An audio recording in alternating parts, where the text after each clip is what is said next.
আসসালামু আলাইকুম।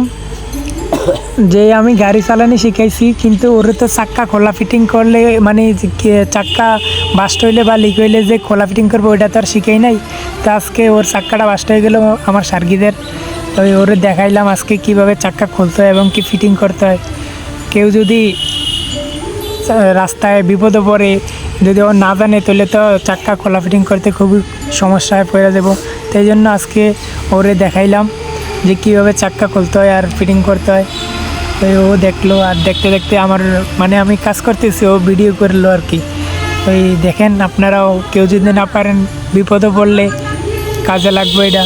আর বিশেষ করে যে যারাই গাড়ি চালান, আগে ডাইন বাম এবং কি চাক্কা খোলা ফিটিং বা কি হইলে কি হইব ওগুলো শিখাইবে, তাহলে আর ভুলও করবো না, আর বিশেষ করে কারো কথাও শুনতে হইব না। আর সবাই ভালো থাকবেন, আর আমার জন্য দোয়া করবেন যেন আমি মানুষের পাশে দাঁড়াতে পারি। ভালো থাকবেন। আসসালামু আলাইকুম।